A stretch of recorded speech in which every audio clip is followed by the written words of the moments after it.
Hi, I'm Phil Gallagher, aka Thraben U, one of the larger legacy content creators and one of the hosts of the Eternal Glory podcast. I would like to see Oops All Spells taken down a peg.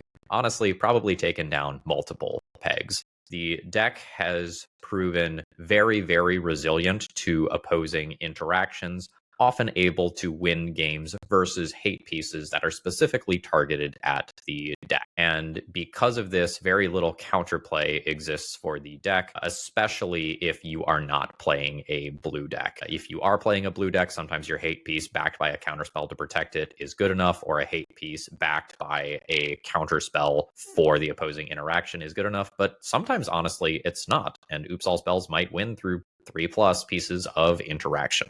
Accordingly, I would ban 2 cards from Oops All Spells. I would ban both Balustrade Spy and Undercity Informer. I think Oops is the number 1 problem that needs to be addressed in Legacy, with Reanimator being problem number 2. Reanimator, ban wave after ban wave after ban wave, has lived.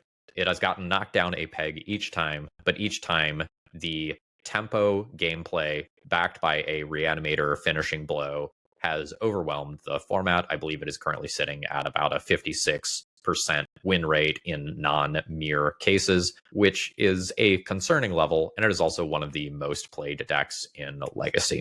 Last time around, my podcast advocated for banning one of Troll of Khazad Doom or Entomb, and now it is probably time to go back for Entomb. Those would be the 3 cards that I would personally ban. In terms of format management, I think there is an argument that you could knock Legacy down a peg and go for more cards than that. You know, there are some things that are not particularly fun to play against. The One Ring and Nadu, for example. I have seen some decent arguments that Tamiyo is too strong for Legacy. But if I was going to take immediate action, those 3 cards that I initially alluded to would be the ones that I would take out. I am very, very much hoping that WotC is in line with my take on this. I think it is very likely that Entomb goes, and I think WotC will light touch on Oops All Spells and take out one of the 2 cards rather than both, like I think needs to happen.